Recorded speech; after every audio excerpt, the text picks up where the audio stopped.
ઢોસા એટલે સાંભર ચટણી ચટણી. ઢોસા એટલે ધોઈબાલ ચોભા કેસરી. ઢોસા એટલે સંભાર ચટણી ચટણી. ઢોસા એટલે ખેર વોલ્ટી. ઢોસા એટલે સાંભર ચટણી મામુ. ઢોસા એટલે લમ્મા દિલ તિતલી. ઢોસા એટલે સાંભાર ચટણી ચટણી. ઢોસા ઇડલી સાંભર ચટણી જબા. દોતા એટલે તાંબાલ તાતને તાતને. ઢોસા એટલે સાંભર ચટણી વાવ.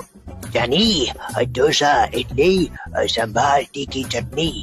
ઢોસા એટલે સાંભાર ચટણી ચટણી. ઢોસા ઇડલી સંભાર પાણી પાણી. ઢોસા ઇડલી સાંભાર ચટણી ચટણી. હોય ઢોસા એટલે સાંભાર 2.5 કિલો ચટણી. ઓ આ ઈ આ ઈ ઓ ઈ. આવો ઢોસા એટલે સાંભાર ચટણી ચટણી. નો ઢોસા નો એટલે ઓનલી બોર્ડ વિથ